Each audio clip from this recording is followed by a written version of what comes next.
Good evening and welcome to the Collective Brain webinar series. I am Porter Palmer, the director of the DEN Global Community, which just means that my job is to help educators like you connect, collaborate, and learn. This is the third of our 4 webinars we are holding in conjunction with Connected Educator Month. For those of you who are on Twitter, you'll see on the bottom right-hand side of the slide right there, the pound CE12. Pound CE12 is the hashtag for Connected Educator Month. We're really excited to be part of Connected Educator Month, which is a month-long celebration of community. We know the value of community and our teacher community, the DEN, with thousands of educators across the globe, is very important to us. If you haven't visited the Connected Educator Month page, we hope that you will. There are a lot of things there. There's stuff going on every day, all day this month to just celebrate connectivity. So that website is connectededucators.org/CEM, but I promise if you just Google Connected Educator Month, you will learn more about and get directly to it. So hopefully you're all familiar with the Discovery Educator Network. If not, here's just a little bit more information. Our educator network has a single goal, which is to connect educators to what we believe is their most powerful resource, each other. The DEN is a global community of educators who are passionate about teaching with digital media, sharing resources, collaborating, and networking. We think that the DEN is something pretty special, but really you don't have to take my word for it. Each year we ask our community if they would give us a few words to describe the DEN. And then we create this wordle of all of the words that they have given us. And here's what you see, their words: collaborative, inspiring. I love the one that says awesome.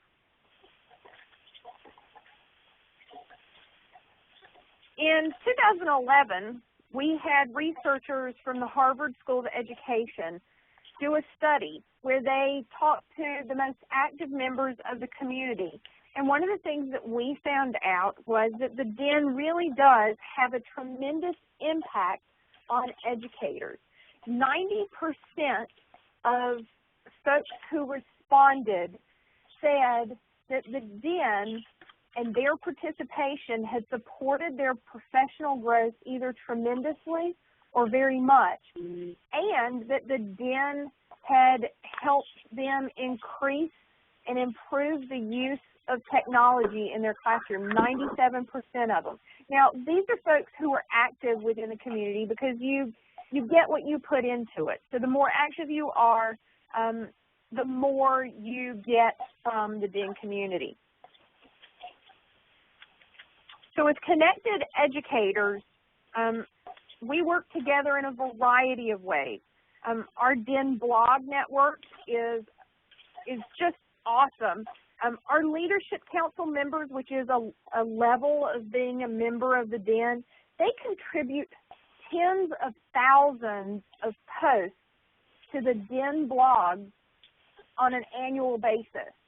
So all of these different views all are aggregated into denblogs.com. Our community also connects with each other to share ideas via Twitter, Facebook, Google+, Edmodo, Pinterest. I'll give you guys just a second if you want to jot any of those down, but you can always Google us and find us on any of these sites. Most of the time you just need to look for Discovery Ed and then connect with us. We hold in-person events. Our Leadership Council members host in-person events. Our STAR Discovery educators host in-person events. all around North America.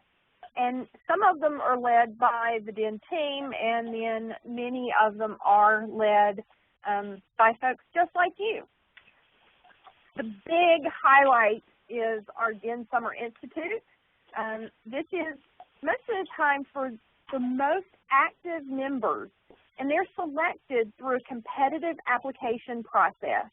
About 125 applicants are accepted, and they get to attend this week of professional development.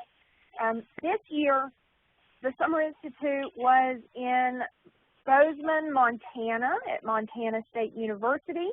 We all went to Yellowstone, the Old Faithful. We've also had institutes in places like San Francisco, Washington, D.C., San Diego, and Boston. And we are already planning for next year. Now let's move on to what's going on tonight in this webinar.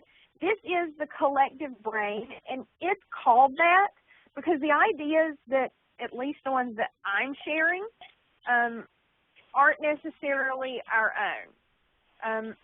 They've been gathered from DEN members, and that's why we've invited Karen Ogan and David Fisher, who are both DEN gurus, to come share some of their knowledge.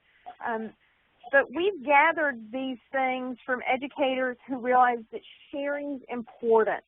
So individually, we are not the smartest people in the room, and I'm speaking for myself. But the collective brain of our community really is. So kicking things off tonight is Karen Ogan. Karen is from my home state of South Carolina, and I'm going to pass the ball over to her.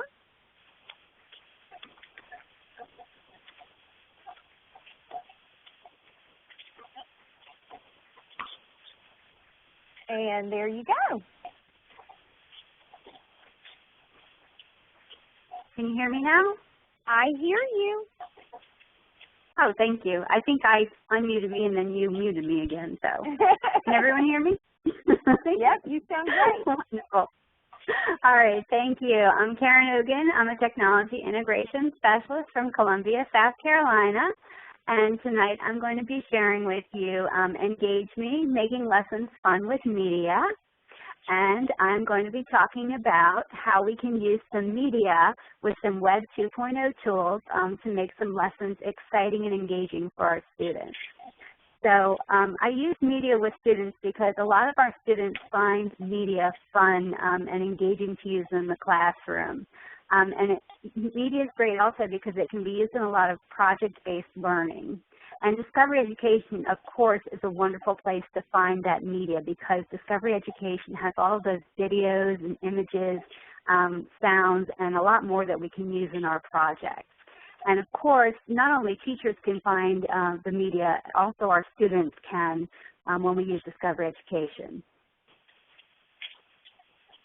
And of course, the look of Discovery Education is going to be changing very soon, but when you're searching for something in Discovery Education, realize that you can search for different content other than videos. You can search for specific things such as images or sounds when you're searching for media with Discovery. And all of the media is downloadable. So when we're doing projects with media and using Discovery, we want to first download that media onto our computer when we're working with it. So you want to look for a download button, and sometimes it looks different depending on what type of media that we're going to be downloading with our students. So here's an example of how to download different media and what those download buttons may look like. And of course, we want to be good students and good citizens when we're downloading. And Discovery makes it very easy to take our citations. So as we're downloading things with our students, we want to make sure that we grab those citations when we're there and teach our students how to be good citizens and make sure we cite those resources as we're taking our media from Discovery. So we're always going to look for those citation buttons as well. Okay, so now I'm going to show you some Web 2.0 tools that are online that we can use with the media. And I'm going to share 5 tools with you. And the first tool I'm going to share with you is called You Are Your Words. Now, this is an online tool, and the websites that I'm going to share with you are all listed right under the title. So this one is www.youareyourwords.com. And this is a website that was created by the American Heritage Dictionary. And what this does is it creates an image that is made out of words. So for these 2 examples, I have taken images from Discover Education, the first, of course, being Martin Luther King, and the second being a giraffe. And what this program does is it takes the image that you pull into the program, and it is online. It's a free tool. All of these tools I'm going to share with you are free, and it combines it with whatever words or text that you put in. And it creates an image that is made out of words. Now, you do have to have 400 characters that you add in. So the first one with Martin Luther King, I have put in part of his famous speech to create that image. And the second one, I have put in facts about a giraffe to create that image. Now, this can be done with students' pictures, where now that we're in the beginning of the school year, they could put in information about themselves to create a picture with information about themselves. And if they can't write enough to do 400 characters, then you can repeat it over and over and over again. Now, there are a few limitations to this site. That is, it uses up a lot of bandwidth. So I don't recommend that you do this in a lab setting with a ton of students doing it at one time. And also, it seems to only work well using Firefox as your browser. So if you're going to do this, I would not try it on any browser except for Firefox, and do it with just a few students at one time. So, you know, try it out, and it is a really cool program to use with your students. I just want to show you what it looks like as you're creating it. This is the 3rd step. The first step is to upload your image. Second, to enter your text. And the 3rd, you get to change your settings. There are some color settings, some text settings, and some contrast. And then you can share it through some social media, or you can just download it and you get an image out of it. You can print them, put them out in your hallway. Looks great for beginning of the year. So this is the first that I'm going to share with you. The second that I'm going to share with you to use your images is Poplet. Poplet is available online as a Web 2.0 tool. And if you have iPads in your classroom, it is also available as an app on your iPads, and both are free. And what I really love about Poplet is that you can, especially on the Web 2.0 online, is that you can add pictures, text, and videos to create a graphic organizer. So in this example, if the students were learning about biomes, you can create Poplet boxes to connect those ideas together. And this could even be added on further. So in the rainforest, around that rainforest, the students could now add more Poplet boxes to talk about the flora and fauna of the rainforest, and continue adding on to it. Another thing that I love, let me show you the Poplet creating screen. There's a share button in the top right. Students can collaborate together on a project, so they can add different people to work on the same Poplet together. Images can be added in here from any of your Discovery Education resources that you've downloaded from Discovery Ed. So all of those videos and pictures that you've downloaded about your different biomes or anything you've downloaded can now be uploaded into Poplet to make a really cool graphic organizer. And it doesn't have to be an organizer either. This could be a collection of pictures to talk about a topic. So you can connect those boxes together with the little gray dot, and you just pull them from one box to another. And it's very easy to use. You just double-click on the screen to add a Poplet box. If you don't want it, there's a little X in the corner. I've used this with students as young as 3rd grade, and they've been able to use it very easily. The only drawback, you do need an email address for each student in order to open up the Poplet account. That is the only drawback I found to it. Otherwise, it's very easy to use, and again, a free tool. Next tool I'm going to show you is Toondoo. Toondoo is a comic creator. What kid doesn't enjoy making comics? But what I really love about Toondoo is even though it comes with tons of pictures in it already, you can upload your real pictures that you found from Discover Education to make a factual comic strip about any topic you're learning in your classroom. So whether it's about the Civil War, it's about an animal you're learning about, you can upload real pictures and make a factual comic strip. Let me show you how to upload those real pictures into Toondoo. There's a button in the bottom right, and in the bottom right it's called Imaginer with a little camera. All you have to do is click that little button down there, and you'll be able to upload images into a My Gallery. And then when you're ready to use your own pictures in the Toondoo comic strips, you're going to then click the My Gallery button in the top, and you'll find that same little camera button, and you'll be able to pull your own images down into the comic strip windows. So even though it comes with a lot of pictures you can already use, by pulling in your own images from Discover Education, then you can make factual comic strips to have your students talk about what you're really learning about in class. You can bring in your curriculum into the comic strip. Another tool I'm going to talk about, the fourth one, is called Stixy. And Stixy is kind of like a virtual whiteboard or a virtual cork board that you can pin your ideas to. And it's made to be like a sticky note board, but you can do so much more with it that people don't realize. For example, you can pin on here pictures, movies, and audio. So you can use this to collect information, and you can also collaborate on a board here. So this is a collaboration board of images, songs, and information about the human body that some students were putting together. Let me show you on the board where we actually create. So the tools at the bottom show you how you pull in the information. Obviously, the note button is to put in a sticky note. Obviously, the photo button is to put in a photo. But what people don't realize is that the document button is not just to add a document, such as a Microsoft Word document. You can use that document button to pull in pretty much any file, such as a movie file, like a WMV file, or you can use that document button to also pull in an audio file. So those videos and those audio files that you've downloaded from Discover Education can also be pulled onto the Stixy board.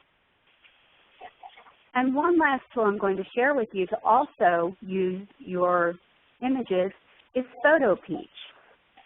Now, PhotoPeach you may have used before to create a slideshow of pictures. But what you may not have realized is that PhotoPeach has a really cool option to it to create a quiz out of those pictures. So if you've used PhotoPeach to make a photo slideshow, you can also go into one of the edits, and I'll show you where that is. Once you've created a slideshow, you can do the edit button in the top corner, and you can edit your captions and photos. And one of the options under the captions is to create a quiz. And in each of your slides, you can add a quiz to it. And then once you've created quizzes on each of your picture slides, you can use this whole slideshow to quiz your students about the different pictures. And this slideshow, once you've created it, is something that you can share on your website so that your students can practice it from home, or you can put it on your smartboard or your interactive whiteboard to practice it in the classroom. Because as the questions come up, the students get to practice with it. They get to go to the board, or they get to work on it on the computer, and they get immediate feedback. They get to know if they picked the correct question or not. You don't get any data from it, but they get to learn from it. So it's a really cool option to PhotoPeach is to make a quiz from those pictures that are on it. So something that they can practice from. So those are the 5 Web 2.0 tools I'm going to share with you today that use your media and make learning exciting and fun for your students. I hope that you learned some new tools today that you can use in your classroom to make learning exciting and engaging for your students. Thank you for letting me share with you today. Thanks so much, Karen. All right, any questions for Karen before we move forward?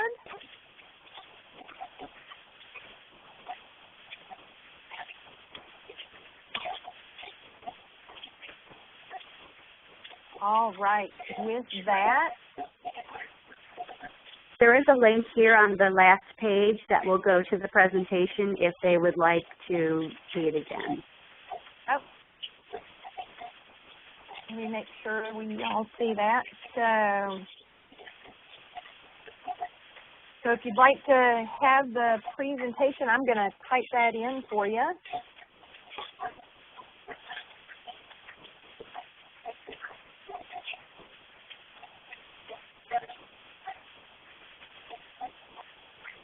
There you go.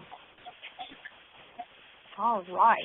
So, David Fisher. Yes. Can you hear me?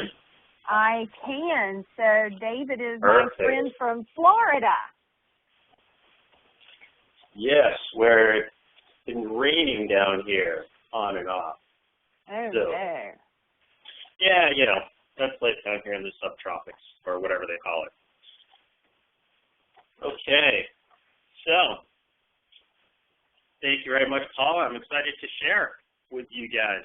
I'm going to talk about Reader's Workshop and the 5 C's. And if you've not heard, I'm not talking about C's as in, you know, where you can go swimming and boating, but other C's. And before I get into that, just a little bit of information about me. Like Karen, I'm a Dan guru and is part of this year's class. And I work at an elementary school in the western part of Palm Beach County, Florida. We're a Title I school, and luckily through a grant last year, or the year before rather, we were able to become a one-to-one iPad school in grades K to 5.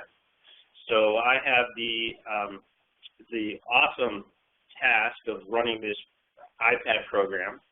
I have about 500 iPads or so, and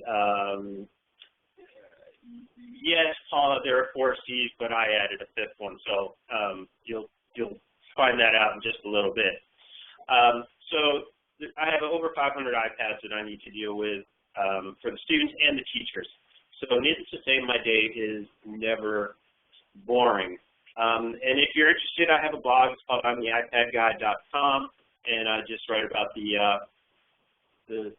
interesting, fun, annoying things that happen to me on a daily basis.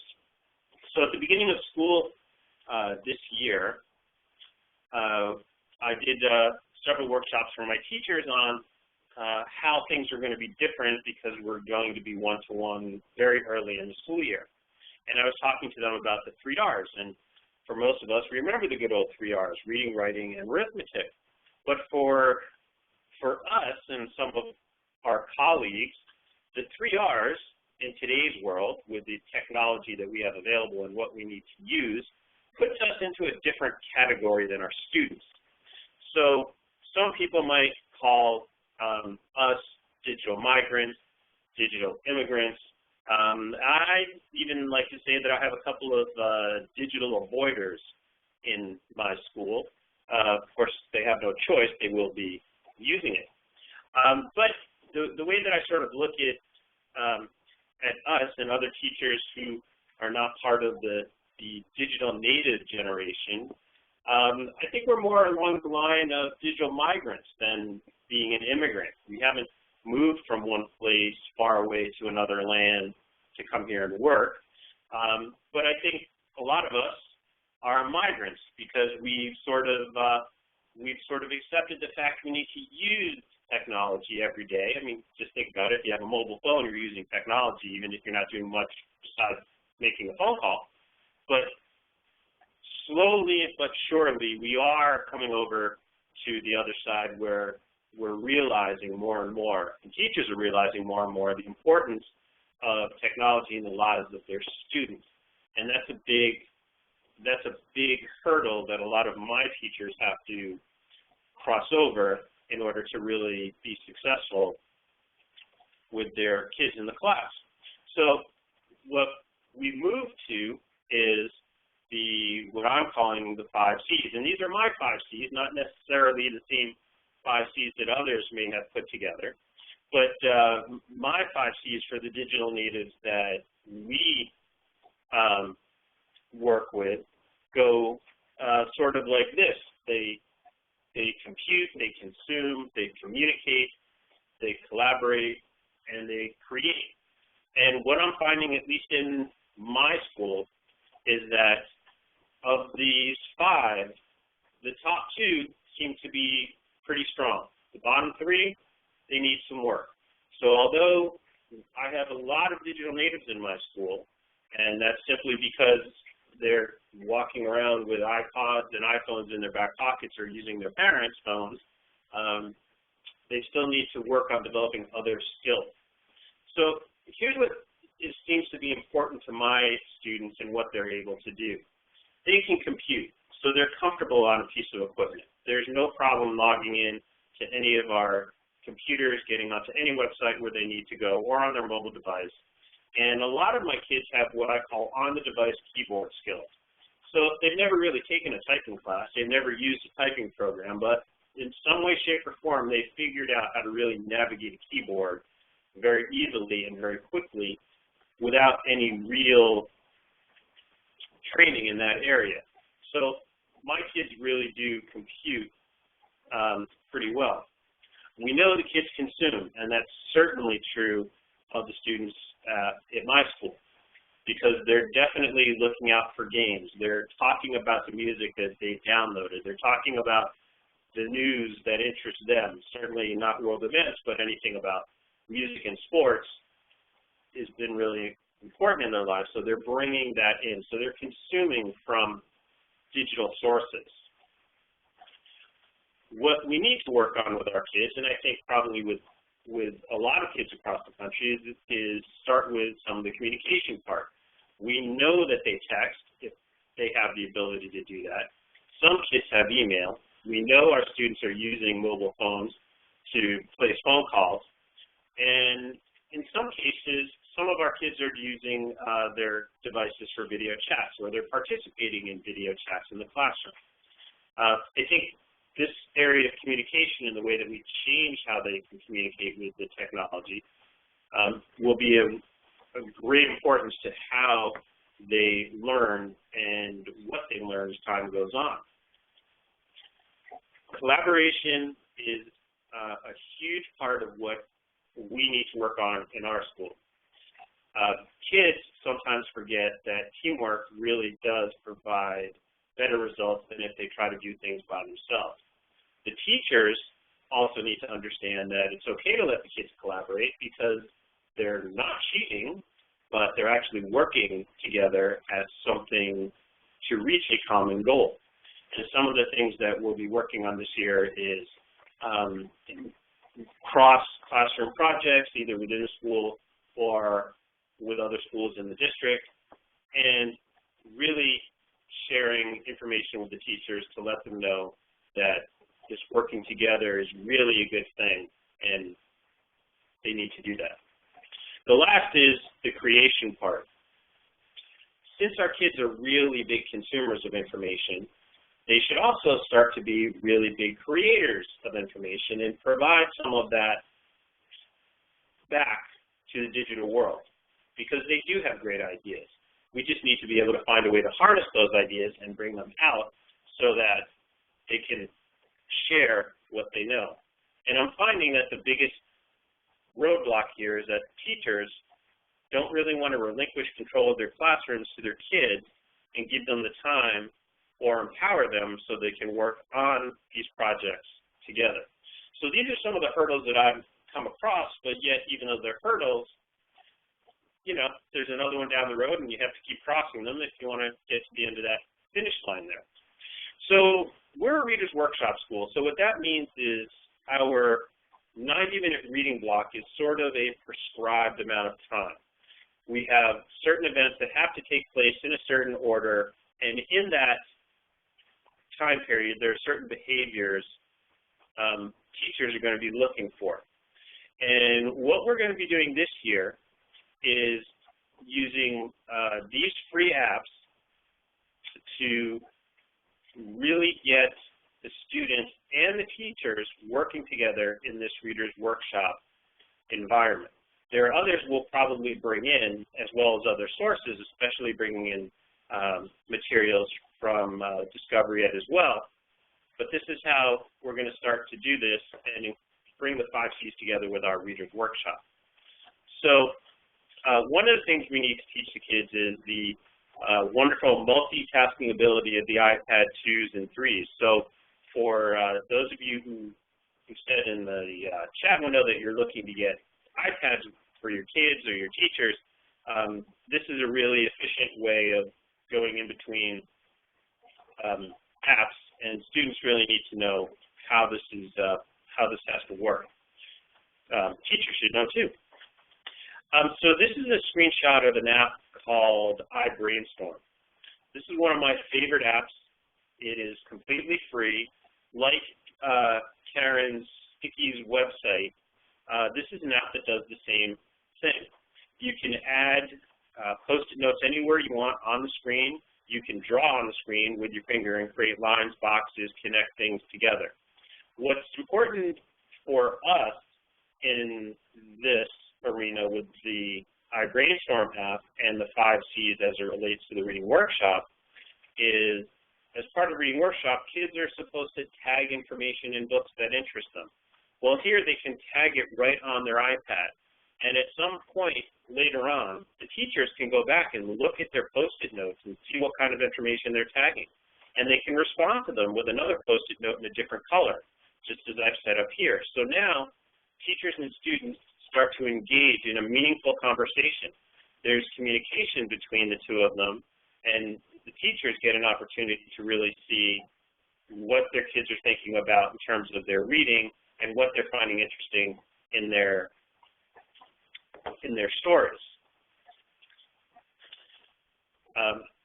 Reader's Workshop also requires students to keep a reading log on things of various interesting things about the books. Now, there are no classes at the moment reading the Westingame in my school. It just happens to be one of my favorite books, and I happen to have seen a copy sitting on another teacher's desk as I was getting this presentation put together, and I thought, oh, this is a perfect opportunity to use this as a model.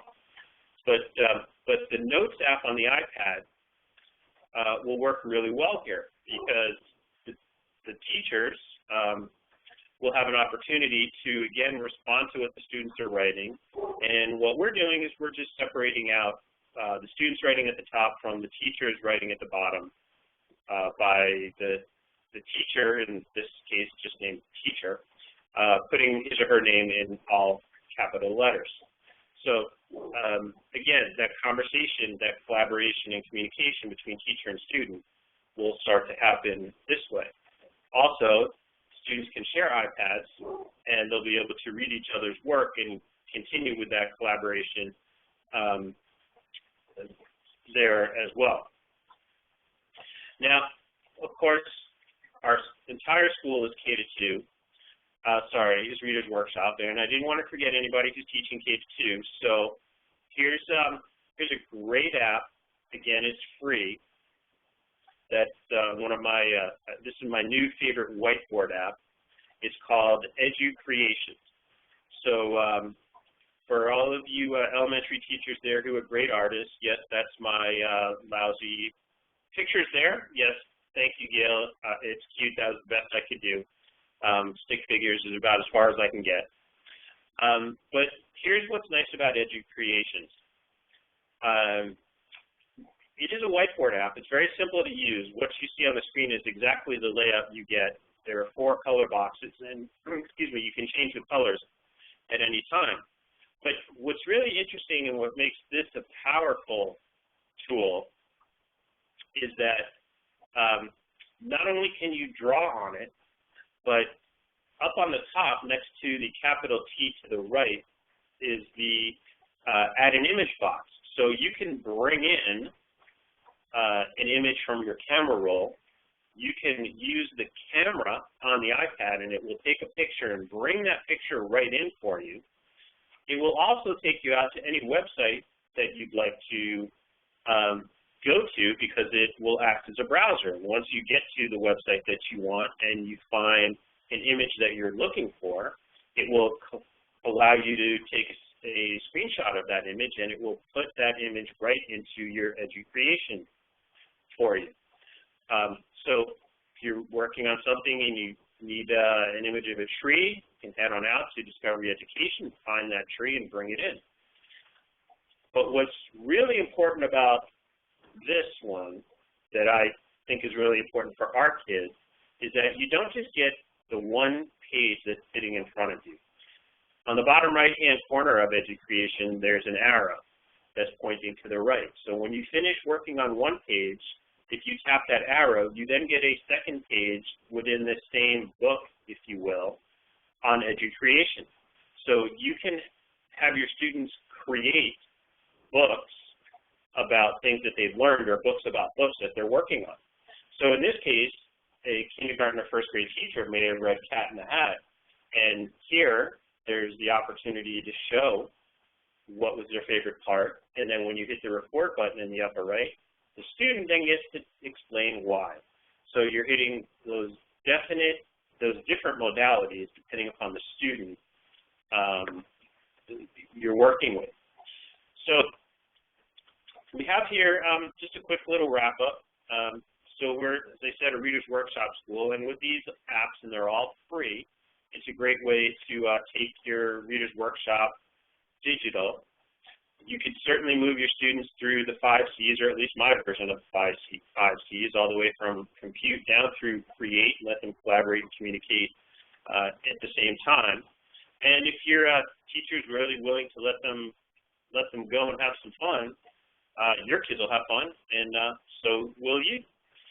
So thank you very much for giving me a few minutes tonight, and I hope to see you guys soon. And Porter, thank you very much for inviting me. Thanks so much, David. So there was a question about what was the first app that you mentioned, David? And then there was a question about what presentation tool David was using, and it is PowerPoint, of all things. Yeah, actually, this was a keynote that I converted to a PowerPoint. Converted, yeah. Yes. The first one that I spoke about was iBrainstorm, which is a free app. It's a bulletin board app. You can put stickies on it. You can write on it with your finger or stylus and connect stickies together. So you can do mapping on here as well if you want to. I've used it to create Venn diagrams and T-charts and things like that with the stickies as well. All right. Any other questions for David?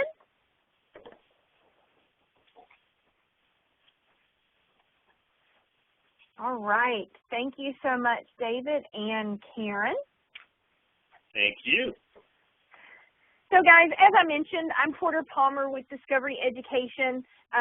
You guys should feel free to connect with me at Den Princess on Twitter. I will follow you, and then I will steal from you just as much as I'm going to steal from Karen and David's presentations tonight, because I left classroom in 2001, and my job is to continue to stay in touch with what's going on in the classroom. So I do that by reading a whole lot of blogs and Twitter feeds, and I even learn on Facebook. But one of the main places that I learn is Twitter, and we're going to just talk about a handful of things that I learned today.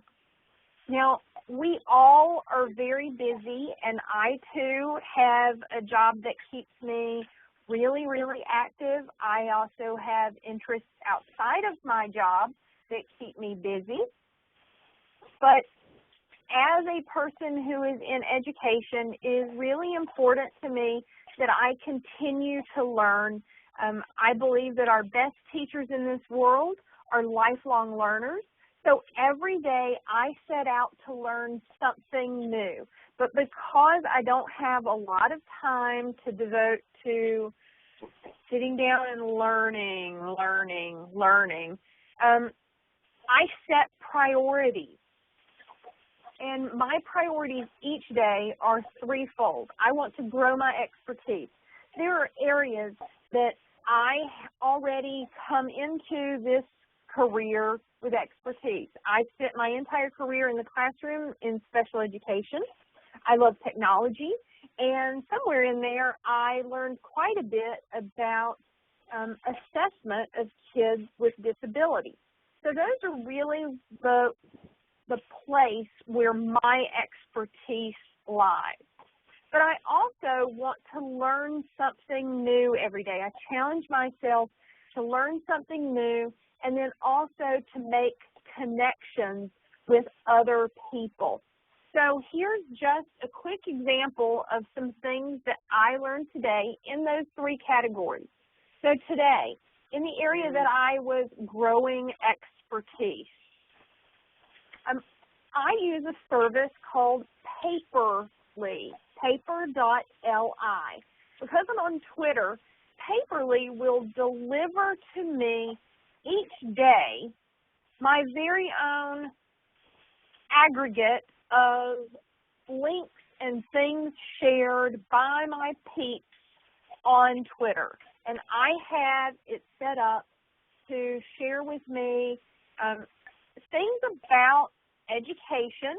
I could set up a Paperly that would share about my other interests like barefoot gardening or couponing, those sorts of things. But I get to set it up, and it sends me a nice little email. So this is the email that was sent to me today at 3:38 p.m. I grabbed a screenshot. I like Paperly because it means that I don't have to go out to Twitter and I don't have to remember that. And if I'm really swamped, I just delete the email and say, well, I'll learn something tomorrow. But today, something caught my eye. It was the Nerdy Teacher Classroom Mismanagement. And here we are at the beginning of the school year. Remember, I taught kids with disabilities, so classroom management was an area of expertise. It was a place that I felt really comfortable. And one of the rules that I had, because I taught special ed, was probably one of the worst rules that, according to the Nerdy Teacher, never let them see you smile the first week of school. After that, you can ease up. It's easier to be tough and lighten up than be nice and lay down the law. And I remember feeling that way for the first week of school. I had tough kids, and I needed to be tougher so that they would know that I was tougher. And it was a good strategy that worked for me. But the Nerdy Teacher disagrees with me. This is what I learned today from the Nerdy Teacher. So the Nerdy Teacher, and you can follow the Nerdy Teacher at the Nerdy Teacher on Twitter. So the Nerdy Teacher encourages us to remember the individual, and I never struggled with that because I taught kids with disabilities. But he gives an example of a classroom rule that requires a student to raise their hand to ask to go to the bathroom. Is a great rule that applies for the vast majority of students. But there are kids who have certain medical issues, and they just can't wait to be called on. So they get up and go without making a scene. So we keep the individual. This second one has been a little controversial in the responses, and so I'm just going to try to interpret. Some people think that he got it backwards, that things don't need to be equal, they just need to be fair. But what he typed was things don't need to be fair, they just need to be equal. And the explanation that the Nerdy Teacher gave was that sometimes he has students who don't have a computer at home. So an essay is due on Monday, and this kid is allowed a little bit extra time to turn in the essay on Tuesday because he didn't have the weekend. So he gets a little additional time because I know as a teacher, and I sort of keep that to myself. I don't embarrass the student. So I think that things don't have to be equal. They just need to be fair. But I think that I would just be slicing hairs by arguing that. Number 3, let the kids have a voice. So allow them to help set the rules. I never did that at the beginning of the school year. I think that the way that I would be able to do that, and so this is part of that learning and building expertise, is to look at other viewpoints. And the way that I would bring this into my classroom is I have my set of expectations, and then we can, as a class, adjust that. Number 4 was a very strong rule in my classroom. Keep them in class. And this is one that just was confirmed by the nerdy teacher for me, because I always believe that the day that I send a kid to the office is the day that they know the worst that happens to them.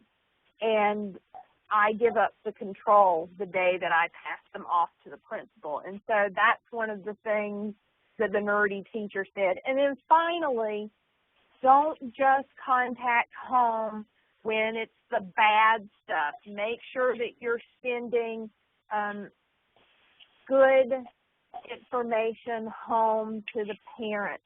So that's what I learned today about something that I already knew quite a bit about, and something that I need to continue to grow my expertise. And even in my description of this, there are areas that I disagree, but it allows me to open up my mind and continue to grow. So priority number 2, and I want to give a shout out to Paula Noggle, because I learn something from her new almost every day, because she's very passionate about sharing on Twitter. So thank you, Paula. But I learned, and I counted this as today, even though it was technically yesterday, but it was late last night. So it was within the past 24 hours. This came across my Twitter feed. Tim Childers, who is also one of our DEN gurus, shared 40 sites for educational games. Now, why is that important to me? We're working with our friends at Intel on a webinar series, and we've been talking about the use of games in the classroom. Paul Anderson, who did Bozeman, TEDx Bozeman, he was one of our keynote speakers for the DEN Summer Institute. He has gamified his classroom. And so gaming seems to be something that is taking hold. I just finished reading Ready Player One, which is a complete nerddom book for anybody who lived through the 80s and went to arcades. So I just finished reading that. So I've got this re-interest in gaming. So this is just an example of 40 sites. They're listed in alphabetical order. They are not in order of which ones are the best, but I like that it has a link to the site and a description of what's on there. So I'm going to be taking a deeper dive into these 40 sites for educational games. And then finally, my priority is to make connections. And today, the way that I chose to do that, you see little CE12 right there. On Twitter today, I went in and I just typed in CE12, and I looked at the people who were talking about Connected Educator Month. And I thought, who are the people that I need to connect with? And so Lisa Reinhiller is going to be a new person that I am likely to connect with and learn more from. The reason that I make priority 3 a priority is because the more people that I follow, the more possibilities I have of finding that nugget, that one thing that really takes hold for me. But here is a little information about Twitter, and it was just farther down on that CE12. Costa Dimiropoulos says, Twitter isn't email, so don't check every tweet. Instead, see it as your radio station. Tune in and out anytime. And I think that's sage advice about Twitter. For those of you who aren't using Twitter yet, I hope that you'll jump on board.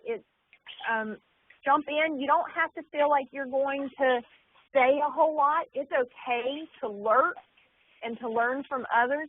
I do not contribute nearly as often as I steal from people, although I do credit them. And Deb, that is awesome to say that. It is.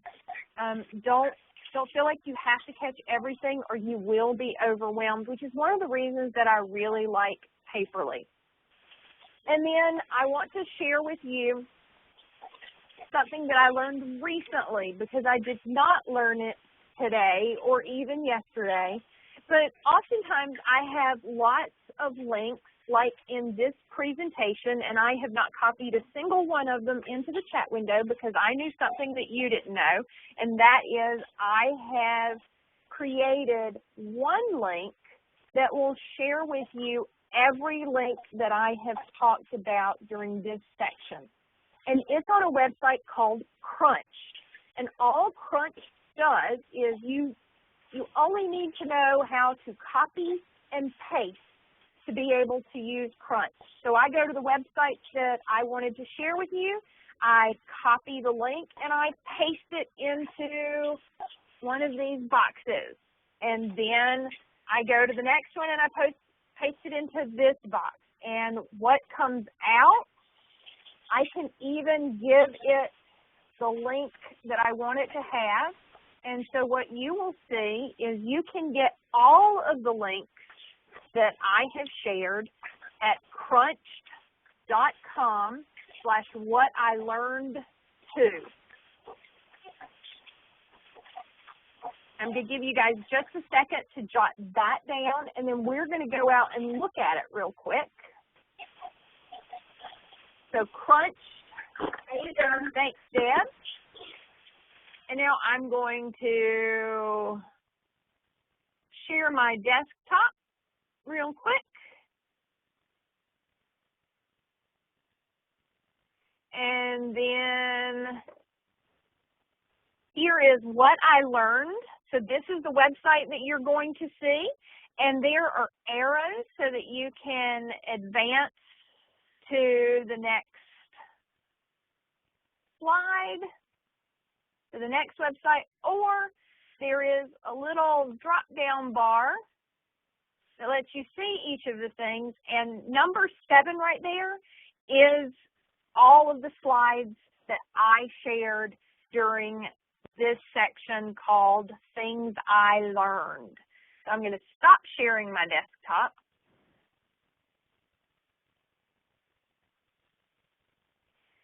And go back to our Connected Educator Month, and let's close things up a bit.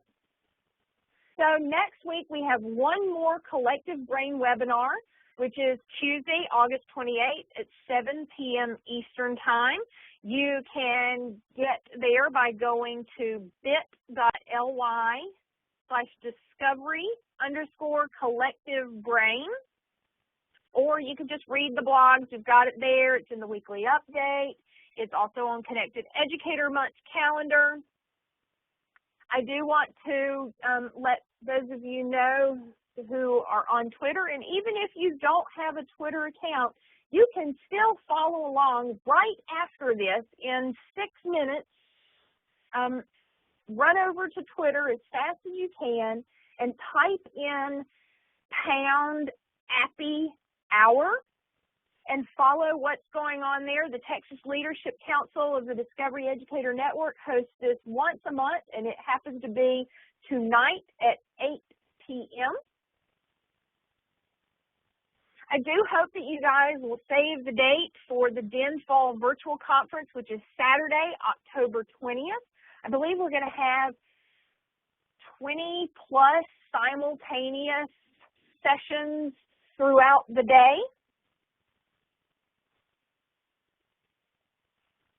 If you are not already part of the DEN community, we do encourage you to join us. Here are some nice things that members of the community have to say about it.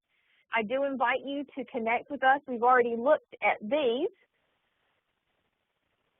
This evening's webinar will be archived and posted to our YouTube channel. It might be tomorrow, but it will definitely be by Friday. Karen mentioned PhotoPeach, and someone asked if it was free, and PhotoPeach is free, but they have a premium subscription, and we have a promotion going on right now that if you share your favorite tips for back to school, you can get a free 1-year PhotoPeach premium subscription. I'm going to put that into the window.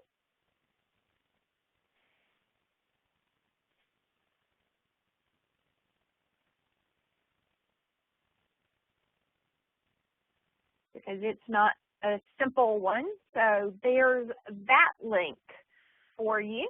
So if you have a tip for back to school and you're interested in a premium subscription to PhotoPeach, make sure you sign up for PhotoPeach first, give us a tip, and then we will get you premium subscription. This evening there is a certificate of attendance. If you need a certificate for professional development hours, you can download that at tiny.cc/DENCERT3. And I'm typing that in the window as well. tiny.cc/DENCERT3. And with that, I thank you all for joining us. You've got 3 minutes to find your way over to Twitter and type in the hashtag #AppyHour. Thanks so much for joining us.